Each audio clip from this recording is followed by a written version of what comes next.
Hey, thank you so much for joining us at our Crosspoint Church podcast. Now, if you're new to our podcast or maybe new to our church in general, we're just a bunch of messed up people who don't have it all together, running after a heavenly leader who loves us and meets us right where we are. We hope this message encourages you, builds your faith, and strengthens your confidence as you continue down this journey of what it means to know and follow Jesus. Enjoy this message. Come on, let's give it up for this band this morning. Man, some good music right there. Hey, that's what we want to do today. We want to help you live your best life this year. Happy 2025. Anybody excited? It's 2025. Officially here. Man, so exciting. My name's Curt. If we haven't had a chance to meet, it's great to have you with us here at Crosspoint. And if you're here for the first time, welcome. We also have a whole bunch of people join us online. Let's make some noise for those in the online spaces today. So excited to have you join us live today. Excited that you have chosen to start your year with us here at Crosspoint. And I'm excited about what we're going to talk about today. We're going to look at, for me, one of the more inspiring figures from the Old Testament that has just had huge influence on me and I think will really help us shape our 2025. Now, if this is your first time here at Crosspoint, you may have heard a bit about our reputation here. There's a lot of ways that people see us here at Crosspoint. If you've been around here for a while, you know that we like to start new things. We often are kind of first to market on new things. We try unconventional things to help people find their way to God. And there's just a uncanny number of visions that we have actually brought to fruition over the years. Things like Spread Some Cheer initiative. Did you guys know how big of an impact you made last month? Spread some cheer. Let's give it up for that. 140 families that got served. We've been doing this for like 16 years with a meal at Christmas that otherwise wouldn't have had one. Families that had gifts that otherwise wouldn't have gifts around their trees. And those are just things that we had a vision for, and it's actually become a reality, and it continues to happen. We do things like making church relevant and relatable, just trying to make things practical. It's why we do game day around here. I'm excited about game day coming up, game day 2025. Man, it is coming. It's right around the corner, our next big spiritual holiday. And that's just a way for us to have fun and learn at the same time. We have something called the Village Project Africa that we partner with, where we provide school supplies for students on the other side of the world, because we know that one of the ways that you get anyone really, but especially students up and out of poverty, is through education. It's one of the big levers. And so we do something called a backpack initiative, which is coming back here shortly. You'll have the chance to actually help those students get to new places.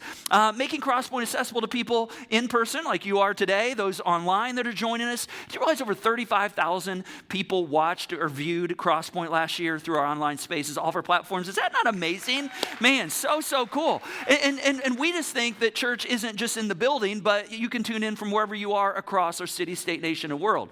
And so these are just, I go on and on and on about some of the ways that we've had visions for things and actually brought them about. But today is not about Crosspoint.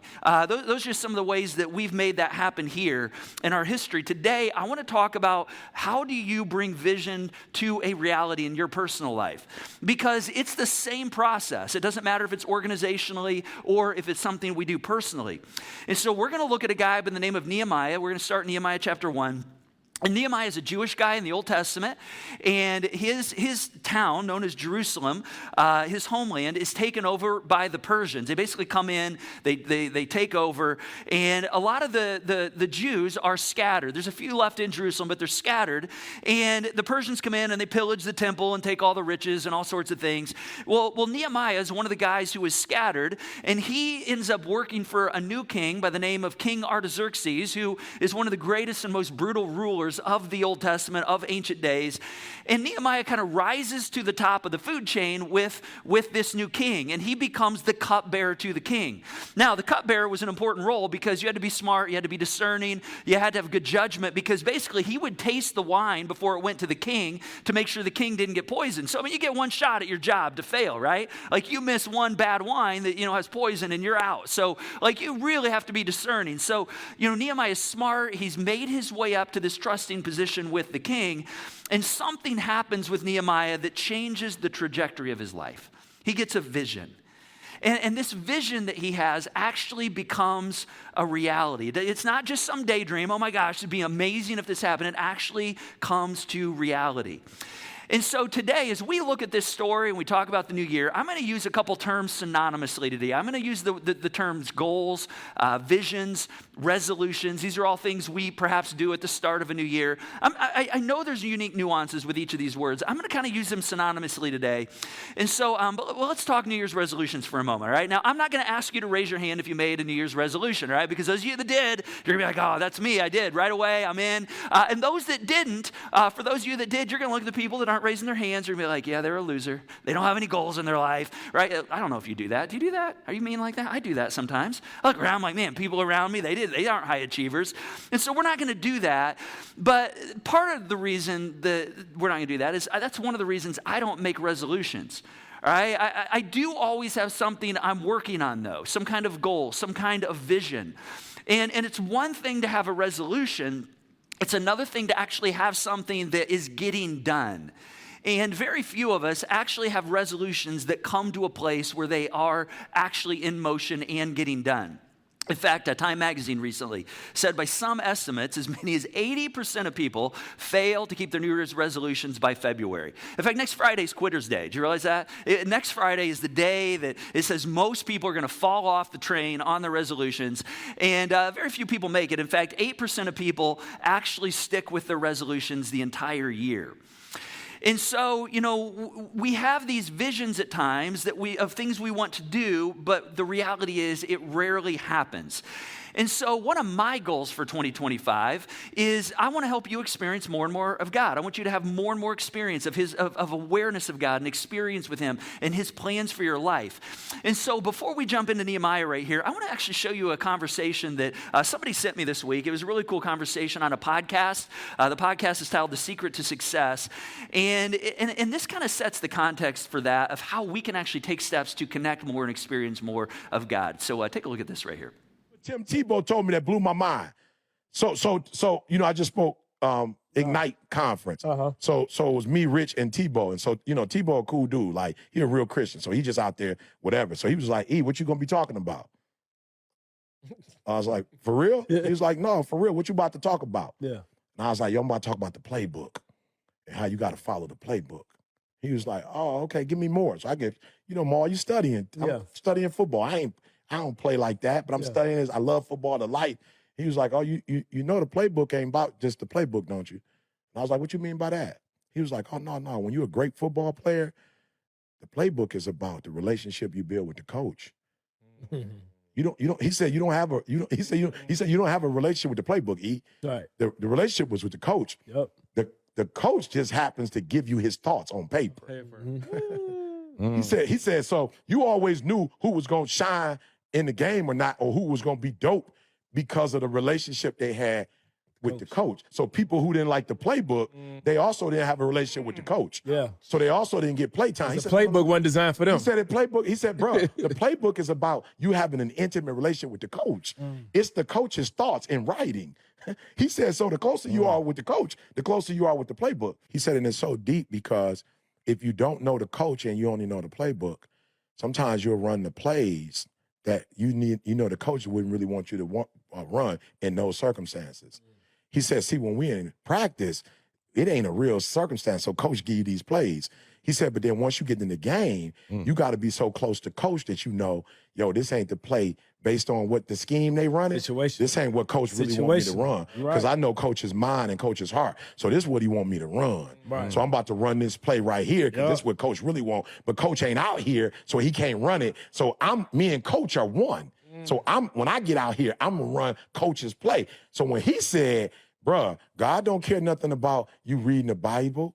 It has nothing to do with the Bible. The Bible is just what he wrote, but you got to establish a relationship with him. And then once you establish it with him, this is what he preached about. He said it's the difference between people who go to church and Christians. He said people go to church, I don't really know what they be on. They be like trying to get the word for what they can get from it. He said, bro, when you really love the coach, you trying to figure out what coach want and you want to give coach what coach want. Man, that's good, right? That's good right there. Yeah, that's so good.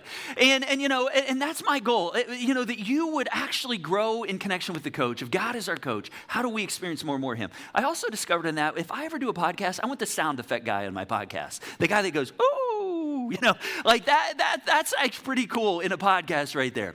So how do you bring your vision to reality? I hope to inspire us today to actually help us see that God has something that he wants you and your life to be about this year.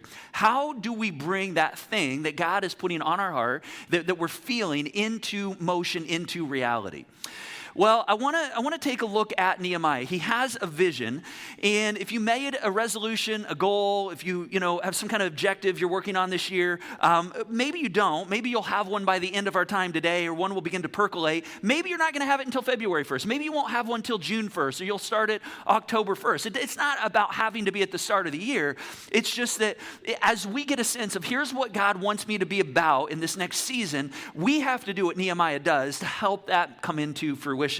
So let's read it. Nehemiah chapter 1, beginning with verse 3. It says, the remnant there in the province who had survived the exile is in great trouble and shame. The wall of Jerusalem is broken down, and its gates are destroyed by fire. As soon as I heard these words, this is Nehemiah speaking, he says, I sat down and I wept and I mourned for days, and I continued fasting and praying before the God of heaven.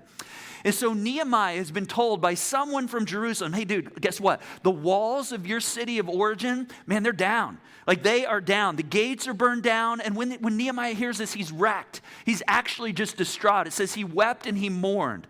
Now, that would be like today for us here in Indianapolis area to hear if somebody said, hey, guess what? Indianapolis Motor Speedway burned to the ground overnight. Lucas Oil Stadium, Gainsbridge Fieldhouse, burned to the ground. To be like, oh, no, that's horrible. This is like some of the identity of our city right here. We would feel that. We're like, this is not right. We need to do something about this. This would be bad news. Now, it's not just that the walls are down and so, the city can't defend itself any longer. No, that's certainly the case, but this is about the identity of the city. The identity of Jerusalem is actually broken up and in disarray. And Nehemiah, he loses it. And he gets a vision. And so four things that we're gonna look at today, and then we're gonna extrapolate these out over the next 4 weeks. 4 things about vision today. Number 1, vision is seen. Vision is seen. Now, vision is not always 20/20. All right, it doesn't mean you're seeing it perfectly or if you have a clear picture of it. When I talk about seeing something, I'm talking about you seeing something in your mind that other people aren't seeing. All right, loads and loads of people would have walked by these walls that were broken down, didn't do anything about it, didn't feel like they needed to do anything about it. Nehemiah was the only one who started a building fund campaign. He was the only one that began to rebuild the walls. That was Nehemiah. And I think one of the reasons that perhaps some of us is, we sense at times that we're lacking a zip in life, or we're lacking joy, or we're struggling to feel this X factor, like God is just working in unique ways in our lives. I think sometimes it's because we're lacking vision. We're not seeing the things that we're uniquely here to be about.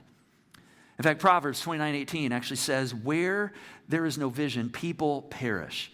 If you don't have something you're working for, if you don't have something that we're working toward, if we don't have something that you feel like, okay, I am on assignment from God on this thing, we perish. I mean, it's just like I owe, so it's off to work I go, or we're left with swipe right and swipe left, or we're left with medicating ourselves in front of a screen. And because there's no vision, there's nothing that I'm supposed to be about. There's no thing that my life is making a difference on. There's no wall that I'm building or hill that I'm taking. This is why God says, hey, when there is no vision, people perish. They actually just kind of dissipate. They lose this sense of like, gosh, I'm here for a purpose.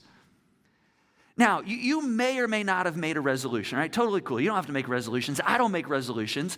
But I'm telling you right now, if you don't have some goal you're working toward, or you don't have some sense of, hey, here's the thing that I'm moving toward, here's the vision that I'm going toward, then you're probably in a space where you're spiritually dying, where you're just like going through life trying to simply survive. If you see something in your mind, something that you want, something perhaps nobody else sees, maybe it's something that nobody else is paying attention to, but you go, man, this is important. I need to be about this. This is what happens with Nehemiah. He actually sees this. So the first thing is the vision is seen. Second thing, vision is feeling it. Vision is feeling it. Notice Nehemiah, it said that he wept, he got down on his knees and he mourned and he wept. He felt it deep within his spirit. He lost it. Now, what this means that when it comes to vision or God stirring something in our life, if you're not feeling it, it's probably not a vision.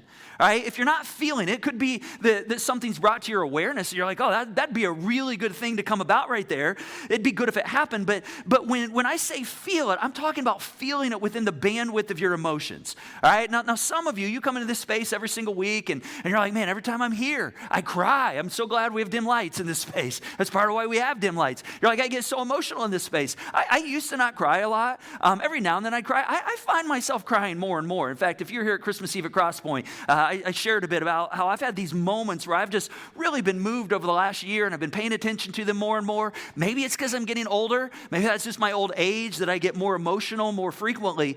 But I've learned to pay attention to these moments. And when I say within my emotional bandwidth, whenever I feel an emotion in a moment, I actually assume that might be God doing something right there. I've just taken the posture to say, if I feel something like that, if I feel something stirring in me at that level, perhaps that's God wanting me to see something. Now, I've had to grow in this, all right? This wasn't something that I naturally knew how to do. In fact, for a long time, I used to just kind of suppress or stuff down my emotions. I used to, kind of jam them down. I don't know if that's because I was raised in a family where we weren't really coached real well on how to navigate and regulate our emotions. I remember in a discipleship course I had early in my, my faith, maybe I was 17, 18, and it talked about we have feelings and we have facts, and you can't really rely on feelings. Faith is very fact-based, and you can only believe in facts. And so I just kind of learned I became weary of emotions. I had a college class once that was all about facts, and we might feel God's a certain way, but what's the facts? Which is very true. A feeling is not a fact.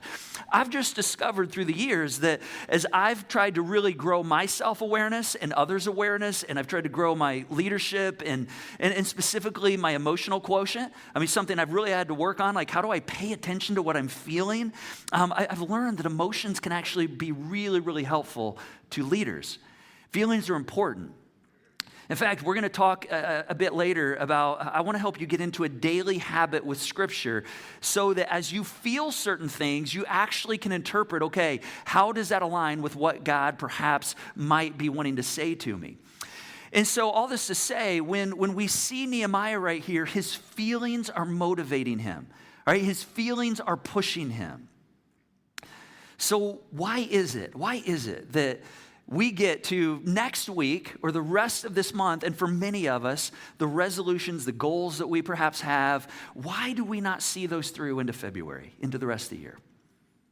Well, let's think about this in the frame of maybe something we've all done before. But we probably all made a resolution or a goal to say, hey, I want to get healthy this year. I want to experience, some weight loss. I want to eat healthier. All of us have probably done that at one point or another. I want to work out. Why is it we set goals like that? Well, for some of us, we're not feeling it. It's just the first of the year, and we're like, oh, I should probably choose something, and I've heard it's a good thing or a good time of year to get healthy, or it's a good time of year to get on the treadmill a few more times during the week, which is all rational and good. There's nothing wrong with that. You may just not be feeling it within your spirit, all right? And when you're not feeling it, you don't have this kind of drive of a feeling behind it, oftentimes that's where we end up failing. Now, I want to show you something fascinating. According to one poll, these are the top 2025 resolutions here that are happening across our country in the United States. The first one here is fascinating, to save more money. 21% of Americans said they made a goal or resolution to save more money. Look at the next three. They all have to do with getting healthier, more exercise, losing weight, and then we get down to more time with family and friends. But look at the bottom one down here. 43% of people say that they are not making a resolution this year. And again, totally cool. You don't have to make a resolution. God never said, thou shalt make a resolutioneth. He never said that, all right? Not in the Scripture anywhere, all right? It's just, this is what we do this time of year. But what I would say is the 43% of people right there that perhaps aren't making a resolution probably don't have any visions for their lives either all year long. And they, or you, perhaps if that's you, I'm telling you, if you are just in this habit of gliding by, of kind of eking by, saying, I'm not going to really have something that really drives me through this year, maybe you're even in what's called a functional freeze response, where you're dealing with some trauma and some things that cause you to not be able to move forward on some initiatives. Whatever the reason might be, you're not experiencing a zest. You don't have a drive, a purpose of, hey, I'm feeling an exhilaration as I push forward after this thing that I'm here for. And so we have to say, okay, what is the emotion then that drives us? What's the emotion that makes that happen for us? For me, I can tell you, one of the things I do every week, I work out regularly. I have multiple times a week that I do work out when it comes to health. And there's really two reasons that I do that. The first reason is, in fact, because I've got hundreds of eyeballs on me every single week. In fact, right now in the room, tuning in online, hundreds of eyeballs. And so I come from a family that's got some obesity in our history. And so I don't want to look like a slob up here. Right? I don't want to look like that guy. And so I've even asked myself, I even said, if I wasn't in front of people every week, would I do some of those things to look the way that I do or try to stay in shape? I don't know if I would, honestly. That drives me. I mean, knowing that this is happening, I'm like, that drives me. So I don't know if I would take care of myself this way. The second reason that I work out the way that I do is because I like to do physical things. I like to do physical labor. I like to do physical projects. I like to do outdoor sports where I need my body to perform. And so, in fact, this last week, my son and I, he came home from college and his car was having a problem. It wouldn't start. And so we found out that it needed some pretty heavy mechanical work. There's actually a starter that needed to be replaced. The problem is in his car, I'm like, I've never seen a starter in a place like this. I mean, the labor was incredibly intensive. And we didn't know we wanted to put that kind of money into that car. So we decided to take that project on ourselves. And so we were jacking the car up because we wanted to get underneath it to kind of see if we get to the starter from underneath it. And as we jacked it up, I had this big planks of wood, and I just shoved them under there, and then I jumped back up, and my son looks at me and he goes, push-ups are working, aren't they? And I'm like, I don't know if he's making fun of me or not right there. And I'm like, yes, they are. Yes, they are. And I'm glad you noticed. I'm glad that you saw that because I work out, I was actually able to do something right there that was needed in that moment. And I realized that's the second reason I work out right there. Because I don't want to get to a moment where I'm naked and I am not prepared. I don't want to be in a moment where I need to physically perform and I'm not capable of doing that. And there's actually emotion attached to that. And it's the emotion of embarrassment. It's the emotion of, not wanting to look unprepared and feeling like, I'm really embarrassed by that. That actually drives me. I want to be equipped when it's go time. That's actually an emotion. You got to figure out what is the emotion that's behind whatever it is God's calling you to do. And you have to just say, okay, is this something God wants me to do? And then you have to tap into the emotion that will motivate you to get that done. In fact, one author put it this way. In fact, if you don't hear anything else this morning, this is like gold right here. He said this. He said, the essential difference between emotion and reason is that emotion leads to action while reason leads to conclusions. So emotion leads to action, which is what happens with Nehemiah in this story, and reason, it leads to conclusions. A number of years ago, early days of Crosspoint, we were meeting across the street in one of the schools, and one particular Sunday, there was a pastor that showed up at our church, and he apparently was one of the parents of somebody who was attending Crosspoint at the time, and he came up and told me a story after service, and he was dressed in a suit, and which is totally cool, kind of out of the norm for our culture, but he told me he's pastor of this small church in this small town in Indiana, and which is totally cool. We need churches of all shapes and sizes, and he looked at me after service, and he said, I think I could do what you do. I'm like, really? and I looked at him, and I wasn't convinced when he said that, but I wanted to know where he was going with this. So I said, hey, tell me more. Like, what do you mean by that? He said, well, I just, I'm in my little church. He said, if I'm telling you, if my wife would just let me wear a T-shirt on Sundays instead of wearing a suit, I could do what you do. And I kind of chuckled and tried to keep my chuckle down. And I just thought to myself, well, the first problem is that your wife's telling you what you can wear on weekends. Like, maybe that's your problem right there. Now, I actually, most of what I wear goes in front of my wives and my daughters. I'm like, hey, how's this look? I want to look good. They're my fashion judges, all right? So I'm not saying don't do that. I'm just saying, hey, if you want to wear a T-shirt, wear a T-shirt. But at the end of the day, he was just very rational. He was like, well, rational. I mean, if I could just dress down and wear cool jeans and a T-shirt, I could probably be just like you.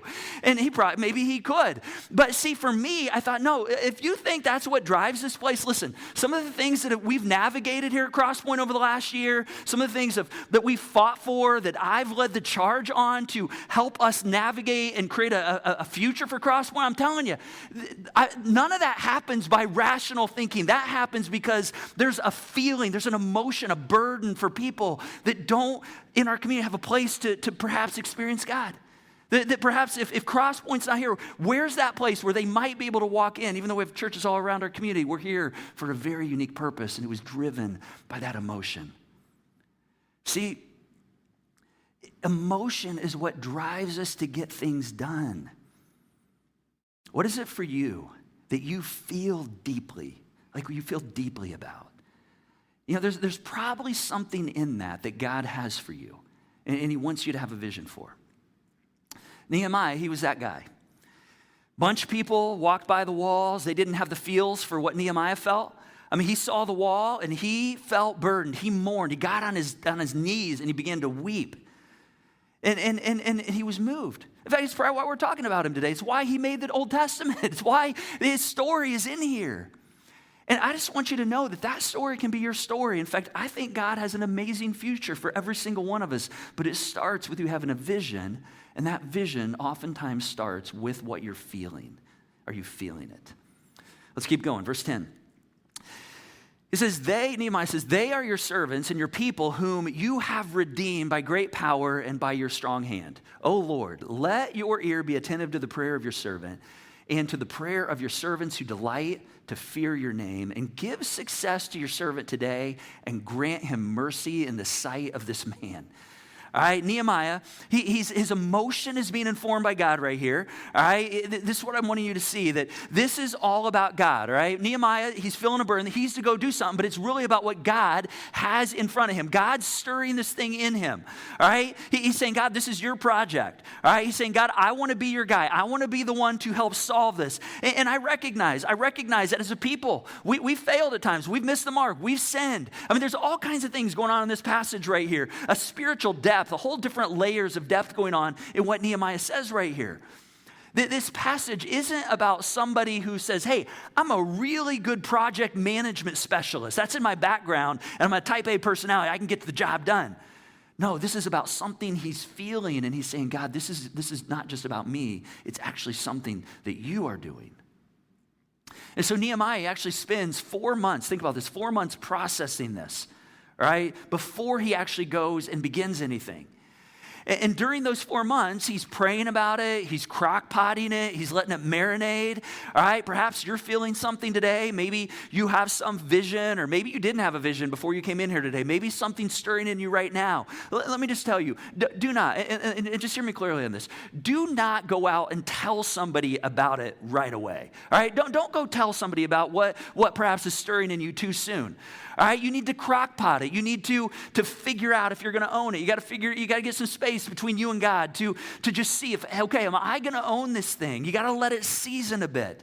All right, and so we pray about it. And when we pray about it, let me tell you really clearly, praying about it, praying is not a substitute for doing. All right. One of the things that you will never hear me say, in fact, I can't tell you when I've ever said this phrase, I hear it all the time, I can't stand it, is when somebody is asked to do something. You'll never hear somebody ask me something, I'll go, let me pray about that. I never say that. Now, I do pray about it, but I will never say that phrase, because that phrase to me is a smokescreen. It's just a way for us to avoid what perhaps we need to do. All right, and so, and rarely do we get around to doing it. We say, I'm going to pray about it. We don't pray about it, and we definitely don't do it. Prayer is not about pausing to avoid something. Praying is about marinating and actually preparing to do it. All right, that's what prayer is about. It's good to pause, but Nehemiah is not like, gosh, I'm going to discern if I should do this. No, he's like, I want to figure out how I'm going to do this. I'm going to let it marinate. I'm going to see how I'm going to own this thing. Because the third thing is vision is about doing. Vision is about doing. Nehemiah goes on, says, in the month of Nisan, or Honda, or Toyota, I don't know if that's where they got the name or not.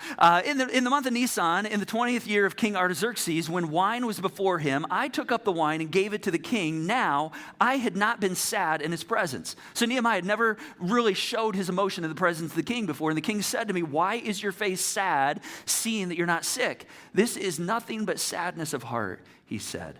Then I was very much afraid. So the king sees that his cupbearer, his guy, is not well. He says, Nehemiah, you don't look good. And this opens up the door for Nehemiah to actually give and ask to the king. Now, this is 4 months later. All right, and this is where Nehemiah starts doing. This is where he begins asking for resources to put around this thing God's put on his heart. Let's go on to verse 7. It says, and I said to the king, if it pleases the king, let letters be given to me to the governors of the province beyond the river, that they may let me pass through it until I come to Judah, and a letter to Asaph, the keeper of the king's forest, that he may give me timber to make beams for the gates of my fortress of the temple, and for the wall of the city, and for the house that I shall occupy. And the king granted me what I asked, for the good hand of God was on me. I love this right here. Love it. He says, the good hand of God was on me. He says, all of a sudden, I'm planning, I'm preparing, I'm gathering resources to go forward. I love this. He says, he's actually blessing me in this process. Let me tell you something.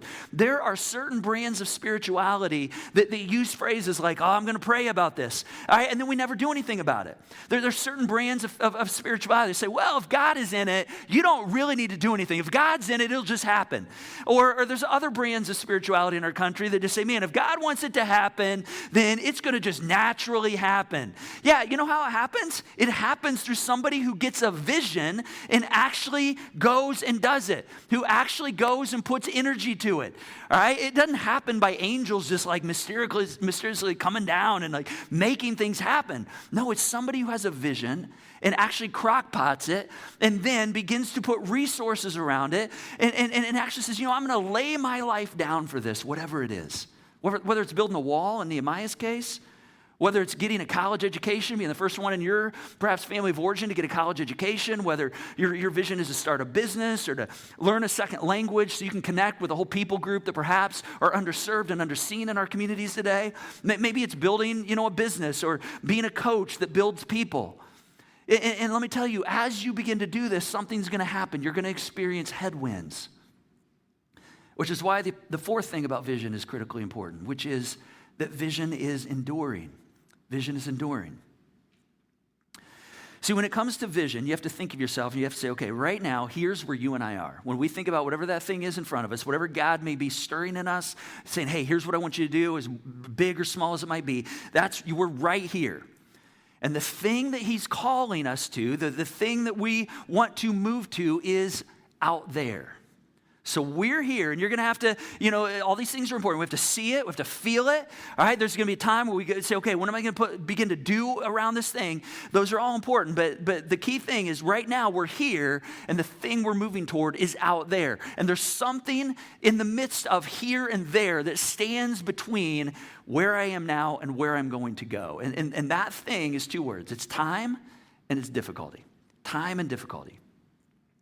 Meaning it's going to take time to get from here to there. It's going to be very, very difficult at times to get from here to there, even painful at times. This is why other people don't always make it, all right? But if you have vision and you're feeling it and you feel like, okay, this is something God's calling me to, whether it's something health related, educational related, something in the community that you just have a burden to bless the community with, all right, you will find a way to actually endure until it gets done. You'll keep pressing. And so the cool thing is in this process is that you might think, okay, the thing I'm supposed to do is this or that. I mean, whatever that vision is. But maybe in the midst of that, God actually has a vision for you. Maybe in the midst of you pursuing that, God actually grows you in the enduring process. Listen, I can't tell you. I wish I had time to tell you all the ways over the last year. As we've been working on kind of a vision for Crosspoint over the last year and some barriers and challenges and, okay, how do we create a strong, future runway for Crosspoint into the future and, all the emotion that led to that, all the moments with our leadership and the things we did and meetings and energy into, connecting with people and putting plans together and the enduring through that. That became a vision for me, but I'm telling you, in the midst of that, I realized God had a vision for me. God actually had a vision to grow my endurance in the midst of that challenge. And I wish I could give you examples of all the ways it's happened. You probably have times in your life where you look back and you go, oh my gosh, I thought I was doing this, but God was actually growing this in me. One of the things God's been growing in me is what it means to even trust deeper and follow more intently. See, very few people actually do difficult things anymore. And, in our home, we have this phrase around our house that we use periodically. In fact, sometimes I'll go to my wife and I'll say, hey, Julie, why are we doing this? And she'll remind me. She's like, it's because we can do hard things. We can do hard things. And so we have this phrase, I can do hard things. All right, that's what we do. We actually, when things get difficult, we remind ourselves we can do hard things. This is why when my son's starter went out on his car and we weren't sure, we wanted to put the money, or he had the money to put into it to fix it, or if it was worth it, he came to me and he said, hey, Dad, you can fix this, right? And I'm like, I don't know if I can, but I love the fact, he's always been this way since he was 8 years old. He's like, Dad, you can fix this. He's still at 20, thinks I can fix everything. I love that. I love that he thinks that. I didn't know that I could do it. I didn't know that we could do it. I'm like, man, it was required taking about a quarter of the engine out and, the intake, all these different things off. I'm like, I don't know how to do this. I've never done something like this before. I need to sit on this a bit. I was praying about it. I didn't tell him, hey, let me pray about it, because that means I'm just going to avoid it. I didn't tell him that. I said, let's sit on this a bit. I did some education, watch YouTube. I'm watching this thing. I'm going, man, I don't know if we can do this. All right. But as I prayed about it, it wasn't, okay, God, should I do this? It's like, God, give me a lead. Give me some confidence that we can actually accomplish this. And we dive in, and there's moments as we start, tearing the engine apart. We get stuck. In fact, at one point in the YouTube video we were following, the guy says, now this next step will take you an hour and a half. And I'm like, an hour and a half for one step. And our hands are bloody and hurting, and we'd never done this before. And I just kept saying, okay, I can do hard things. We can do hard things. And I love that we actually got to do that, and he actually got to be a part of that. But see, if you're going to be a person of vision, you have to embrace that I can do hard things, whatever it is. Now, you may not have your head under a hood, replacing a starter. You may not be carrying the weight or burden of an organization or a business or whatever, it might be. Those are just a few of my examples. But for us to endure at times, it's going to be hard. Nehemiah, here's what he says. He says, so I went to Jerusalem and was there 3 days. And then I arose in the night, and a few men with me, and I told no one what my God had put into my heart to do for Jerusalem. There was no animal with me, but the one on which I rode. So he doesn't tell anybody about this. All right, he doesn't tell anybody. You know why? Because he's crockpotting it. He's actually allowing his vision to marinate right here. It's too soon. If he tells anybody about this, they're gonna dash his dreams. Let me tell you something. You got to be really careful who you tell your dreams to. All right, who you tell your resolutions, your visions to. Again, there's nuances in these words: resolutions, dreams, goals. We're using those synonymously today, but you got to protect your vision. All right, because you can't let the wrong person speak into that. The only people you need speaking into that are people who are going to blow oxygen on those little embers that are just beginning to glow. He says, I went out by night to the valley gate, to the dragon spring, to the dung gate, and I inspected the walls of Jerusalem that were broken down and its gates that had been destroyed by fire. So finally he gets to actually see the walls. He'd seen them in his mind.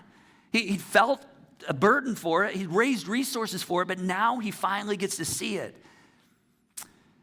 Now we're gonna take a look at each of these 4 steps over the next 4 weeks. We're gonna continue to dig into this story and say, okay, what does it look like for us to bring our vision that God's putting on our hearts, our resolution, our whatever that goal is, into fruition this year? Whether that's being the first to go to college in your family of origin, whether that's having healthy kids, whether that's starting a business, or you have some idea to bless the community, whatever it might be, we're going to begin to extrapolate that out. But today, for the next couple minutes, I want to kind of lay the seed bed to allow us to experience and hear more from God as we dig into this over the next few weeks. All right, and so because what we all need in order to really get clear and be able to actually get leads on this, what we need to be hearing from God. And we need to get a sense that what we're feeling isn't just a feeling, but that actually, those are actually perhaps informed by the character of God. So I want to invite you to do something as we kick off this year. And this is good just for anybody. I mean, whether you are going to apply this to a goal or not. But I think this is something we should all engage in, and I want to invite you to do that. I want to invite you to join me in a 30-day verse of the day challenge.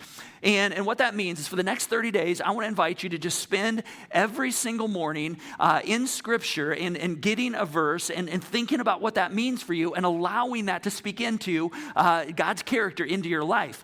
Now, one of the ways you can do this, and this isn't a plan, this is just something that you can say, okay, I want to do this. In fact, if you don't have the YouVersion app, this is a great place to start. This is the Bible on your phone, all right? And if you open the YouVersion app, you're going to see this little screen right here, and it's going to have a verse of the day. And then right under it, it's going to have a guided scripture. So, I want to invite you to join me over the next 30 days to every day listening to that verse of the day, reading it, and then listening to the 2-minute video. And then third, you just have to figure out a way to journal, whether it's on your phone or in a paper journal. Just write down, okay, what is God saying to me as I think about this verse right here. Now, this 30 days, I'm telling you, it'll make a difference. Now, you may have a different reading plan you've already started. You may be on a read the Bible in a year plan in your fuddy-duddy Bible. That's totally cool. You can do that. All right, no problem. You can read that in your paper Bible. I don't care what the plan is. It's just that most of us don't have a plan. So if you don't have a plan where you're actually hearing from God daily, I want to ask you if you'd consider joining this 30-day challenge. If so, I want you to mark it on your connection card. All right, we're not tallying these saying, hey, 18 or 50 people did this. This is more for you to say, hey, I'm going to commit to, for the next 30 days, getting in daily to Scripture and listening to this guided explanation of that verse, and then just saying, okay, God, what does this mean for my life? All right, and I'm telling you, when you do this, if you want to get someplace new, you got to do something different. And so this perhaps for some of us is where we're going to start hearing from God on a daily basis. Now, 2 other quick mentions before we wrap up. Every single year, we get to this time of year, and I have people ask me this question. In fact, I've already had it a couple times this year. Somebody says, hey, I want next year to be different. I want to go to new places spiritually. What can I do? Well, here's my question. Every time somebody says that, where are you connected in community, and where are you serving other people? And usually the response is like, oh, no, you didn't hear me right. I want to grow. I want to experience more of God. I want to experience more of his goodness in my life. Okay, back to the same 2 questions. Where are you connected in community with people who are heading in the same spiritual direction? And where are you serving? These are 2 of the biggest growth mechanisms. Small groups are starting here in 2 weekends.